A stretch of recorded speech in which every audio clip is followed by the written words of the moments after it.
about geographic crossroads as an indicator for genocide. So what do I mean by geographic crossroads? So when spheres of influence intersect in the world, whether they're ethnic, religious, political, they create zones of conflict and the geographic area where they intersect. And so scholars of mass atrocities and genocide must consider geographic intersection between spheres of influence when attempting to predict future atrocities and where there might be future conflict zones.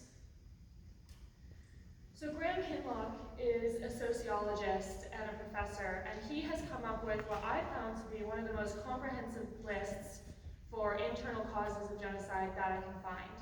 So you see here we've got some political reasons, such as totalitarian governments and declines in states of power. You've got economic reasons, such as high levels of internal competition and negative life conditions. And you've also got some social and historical reasons. And these are the two that I think relate directly to intersecting spheres of influence the most. So we've got high levels of diversity. We're actually going to come back to that. We've also got high levels of internal competition. So when you've got two intersecting ideas, or whatever they may be, that are influencing the people, that creates diversity and it can create competition. And as you can see, they can be causes of genocide. And then these are the ones that I think are secondarily related. So weak minority groups and minority resistance to state control falls back under that high levels of diversity that we're going to come back to. And the negative life conditions can fall under the ones that the high level of internal competition. If one group loses out, then they have some negative life conditions. And then the genocidal history and tradition, oftentimes when there are intersecting spheres of influence, this can create conflict zones, and there's usually a long history of conflict, which usually results in some sort of mass atrocity happening there. I want to take a moment here and point out that they're not all highlighted. So I don't want to stand here and tell you that I think that this intersecting geographic intersection is what causes all genocides. And I'm not saying that every time you have a sphere of influence crossing each other that is going to create genocide. I found a trend in my research. I want to share it. I think it can be useful for predicting future conflict, but it's by far not the end-all be-all. And so scholars are actually starting to agree with me, and you see some quotes that connect their research to geography as well. So we've got Tariq Niazi, who talks about the Rwandan genocide, and says that there's demographically induced environmental scarcity. So we go back to that earlier idea of high levels of competition.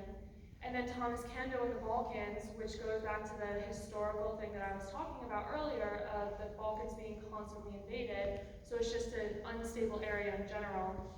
And then Bradley Campbell as well talks about, it's a somewhat obvious point, but still needed to be said, it can't occur if the killers are physically separated, if they're not close enough to carry out the violence. And so what it all comes down to is this quote also from Bradley Campbell, which talks about the fundamental cause for genocide is overdiversity.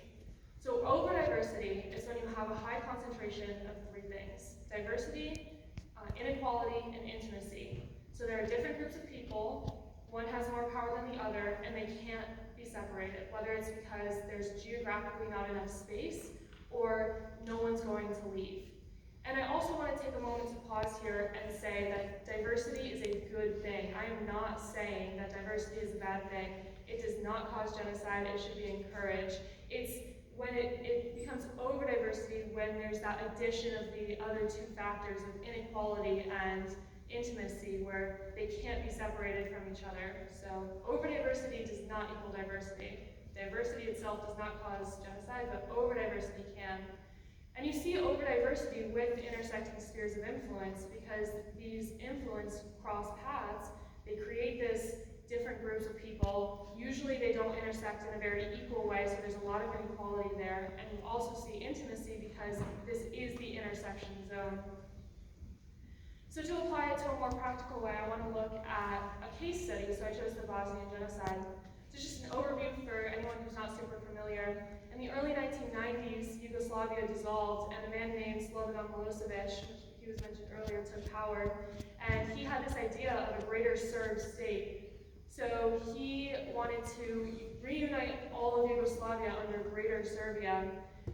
And so a lot of people got behind this idea, and when Bosnia and Herzegovina declared independence in 1992, the Bosnian Serbs actually rebelled, and the Croats joined them, and so this created a three-sided war. And in the course of 4 years, over 100,000 people were killed, and you can see by the numbers that over a quarter of these were civilians. And you can see from the graphic that almost half the entire population was displaced from their homes. And one of the most famous or infamous events of the war was the Srebrenica massacre, in which over a course of a couple days, 8,000 Bosnian men and boys were killed. The women were raped and deported, which was probably one of the most famous. When you say Bosnian genocide, that's probably what you think of first. So let's look at applying that to my thesis. So you can see this quote also from Bradley Campbell that talks about how it was so ethnically diverse. When all the other countries of former Yugoslavia started declaring independence, they were declaring independence and the country's borders had majority of that ethnicity. So Croatia was mostly Croat, Kosovo was mostly Kosovar, but Bosnia, as you can see here, couldn't be conceivably broken down. They were so intermixed and intermingled. So we have that ethnic intersection, that crossroads, that created conflict. We've also got some political intersections because we've got communism coming down from the east and democracy coming in from the west. And this is the area, if you guys remember your Cold War history at all, this is the area where they intersected. And in fact, the US had a vested interest in keeping Yugoslavia together when communism was, at the height of the Cold War, when communism was pressing down into that area. But as soon as communism started to fall apart, right before the beginning of the conflict in Yugoslavia, that's when the US decided to pull out and Yugoslavia dissolved. And you've also got some religious crossroads here too. We've got Islam coming in from the south, Orthodoxy from the east, and Catholicism from the west. And this is actually represented in Bosnia and Herzegovina because the Croats were mostly Catholic, the Serbs were Orthodox, and the Bosnians were Muslims, and that created a lot of conflict.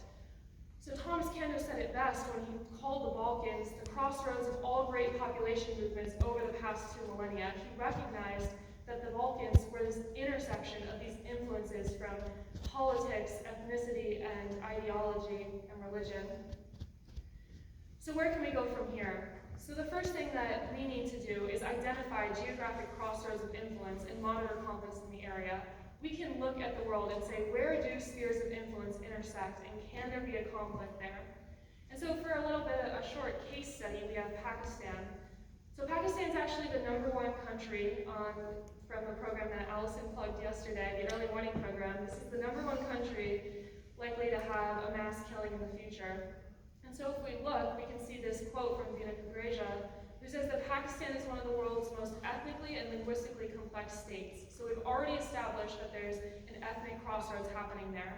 You've also got another religious crossroads because you've got Islam coming down from Afghanistan, Hinduism from China, and then that southwest region, or Hinduism from India, excuse me, and then that southwest region of China is primarily Buddhist. So you've got those religious intersections. And then you also have political. Afghanistan has Sharia law, India has a parliamentary system, and China has communism.